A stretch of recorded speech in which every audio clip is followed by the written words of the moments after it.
Injury update, Corey Willis will be designated for return today, so you'll see him out there. We'll evaluate him day to day and continue to make a decision on him. So open it up from there. Any update on Buckner, Coach? No update. Still kind of day to day. He will not practice today. On the same injury front, Paris Campbell, I know he tweeted today, big day with a bunch of exclamation points. Don't know if that's personal or professional, but an update on him at all? Paris is continuing to make really good progress. Probably not ready to kind of make any definitive statement on him, but he is making good progress. Coach, a couple of years ago when you guys were having success on the early drive like you are now, you talked about scripting a little bit later into games, maybe even scripting the start of the second half. Has that conversation come up at all this season? Yeah, I've been doing it the whole year. Script out. Even the first 15 that script out the first half, a lot of the first half, script out, a good bit of the third quarter. Even the first 15, just so you got, just for perspective, like when I script out the first 15, rarely do I ever go straight down there. I'm always adapting and adjusting as we go.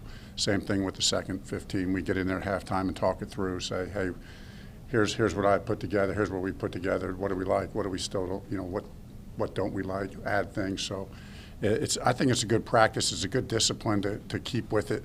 You always got to stay open to make small adjustments as you go. When you have a turnover like you did on Sunday, does that change things with the script? You had that early turnover, so you guys started? Yeah, that's a good question. So what happens is, depending on what those first couple plays are and where your field position is, it could change it. Like if you were taking a shot early and all of a sudden you got at the plus 30-yard line, you're changing the play. So that's a procedure that Marcus and I always go through. I always sit down with Marcus, on Sundays mornings, and we kind of go through everything one more time and say, hey, what if we get a turnover on the first play of the game and the ball's on the plus 10? What if it's on the those kind of questions. What are we going to change it to? Just kind of talk through as many scenarios as you can. You try to play out as many scenarios as you can, and we kind of have a checklist that we go through. How much time do you, let me rephrase that, is it sort of a decision to decide how much time to devote to some of those plays in practice? Because obviously you have to be able to attack the defense in different ways. Yeah. And even in different places, I don't know, what do you find is the right balance? Yeah, it is a balance. I think that, for instance, scripting, I'm typically scripting the game out on Friday, and I'm you're really taking into consideration what's looked good in practice, what I've interacted with Carson and the other players, the coaching staff, what looks good, what have we schemed up, every week we're running the same plays every week, except there's probably 5 or 7 plays that you scheme up every week that complement something you did. So a lot of times. You want to get off to a good start, so you're putting that stuff in early. And to be honest with you, a lot of time that stuff works. And a lot of time that stuff works. That's why I think we've had some decent success here in 4 years, early and I think that's common among a lot of teams because we get the most reps on those plays. And then when I script it out on Friday, then we're even walking through those plays more in the next couple days. And I think guys get really dialed in, and your execution just gets better. You mentioned your regret in not finishing these close games for the most part this year, the other day. I'm curious, when it's an intangible thing, like now he knows how to catch a punt, right? We can go on and on about these mistakes. How do you approach that as a coach as ways to fix that? Yeah, it's interesting. We talk about it as a team today, just thinking a lot about these games, these scenarios. And it really goes back to something I said the other day, at the press conference. It's really maybe a little added nuance. It's really about doing the ordinary things in an extraordinary way and doing them consistently and really when it counts. Coaches and players. Just ordinary things in extraordinary ways. When I think back to games that we've performed well down the road, down the stretch, and made the game-winning plays. It was doing ordinary things in an extraordinary way. If you look at what, even if you just think back to this last game and you look what did Tampa do on that last drive? Did they do anything crazy? No, they didn't do anything crazy. They ran their basic running plays, and Brady threw a couple quick outs. It's just doing ordinary things and doing them very well. And so in whatever phase we're in. So I think that's really our focus. Frank, on Naheem, any thought to changing up things at punt returner or sticking? Yeah, no thought. Yeah, no thoughts. Utmost confidence in Naheem. I do think it was a fluke. I have a lot of confidence. We all have a lot of confidence in Naheem back there. Five games to go. Obviously, you guys are making a playoff push. What message do you send to the guys knowing you're in December football now? Lots on the line. Yeah, just continuing that trend that November, December, you play your best football. A little bit of what I just said, and this was, I talked to Coach Dungy yesterday, just kind of a check-in. I usually check in with him once or twice a year just to kind of hear some perspective. And, he's just reminding, do the ordinary things in an extraordinary way, that kind of talk.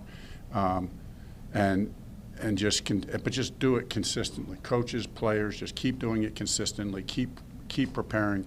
We know we've played really good football this year and have failed to close out 3 games that we should have.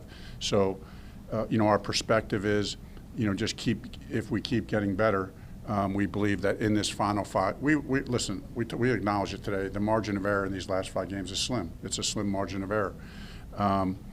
So, what do you do about that? You prepare and you focus and you just keep getting better, and build the momentum so that we're playing our best football in December and then going into January. Just get in, just do what it takes to get in and feel like we got the kind of team that can go somewhere. Frank, about Isaiah Rodgers as a kick returner guy, did he have the green light? Did you want him to take it out Sunday no matter what? A, and B, does he always have that green light? If he doesn't, why doesn't he? Yeah, great question. He did have the green light. I talked to it with Bubba. It's always a question: how much time do you have left? What are the percentages and all that stuff? But it was a total green light. I told Bubba, tell him to bring it out no matter what. And the reason he doesn't is it's really, really strong analytics that call it whatever. We'll just call it analytics because we all know what we're talking about. That there are cutoff points where it makes sense to not bring it out, just because you got years and years of data that says, here's what you should do, given. Depth of the end zone, like 4 yards deep, 6 yards deep, 8? Yeah, yeah. Like there's a lot of data out there that says if it's a normal kick and normal height and hang time, height and hang time, and you say, well, what is that? Well, the kick returners, they feel that. You just got to have a little bit of a feel for, is this kick like, did he mishit it and did he drive it? Because if he drives the kick, then you can bring it out. We know that. The guys know they can bring it out. But if it's a normal trajectory kick, most of the analytics in the NFL will tell you most of the teams are not bringing it out in that because the data is so strong against it. Well, you talked about, just in general, what kind of attributes or attributes, what kind of impact I guess as Isaiah had generally for your team? As a young player, he's playing a lot more defense. Obviously, he's impacted special team or 6-round pick. What did you say? I'm sorry, Stephen. Isaiah, yeah. Just his overall impact. Yeah, he's had a very big impact. I just think he has that playmaker trait. We could feel it since he's been here. He's got that playmaker confidence as well. Like he believes he's going to make a play. Like there's certain guys when he just believes he's going to make that play, and he has the skill to do it. And then he does have an extra gear. That's why, like even on that kick return, when he broke that first wave, I thought it's gone because in my mind there's nobody that can catch him. But the guy just had too good of an angle. But he's really playing much better in the secondary as well. Obviously, the interception that he makes on the deep ball is almost as good of an interception as what Winfield made on a really good catch. So he's very talented. One thing on Basil, you not only coach kickers, you've worked with them as a player. You always talk about 1-0, 1-0. Well, they're sort of even kick to kick. Yeah. What does it take for a kicker to come in off the street and just, you say, make your kicks? Yeah, I do think it takes a mental toughness that you got to block everything out and you got to not care about anything. You got to have an ability to focus just in that moment, and not really care. I've said this before about Badgley. Not that I know him exceedingly well, just getting to know him and watching him operate. There are some kickers who I view as extremely technical and analytical. I don't see him as one of those. He's fundamentally sound and everything, but he's got more of a hey, I'm just going with the flow kind of an attitude, and sometimes that can play to your benefit, and he certainly is making that play to his benefit. You're going with him as long as you're going to ride the hot hand, like you said. Yeah, I mean he's been kicking exceedingly well. He's earned the spot. This is a meritocracy, as we all know, and he's certainly earned that right.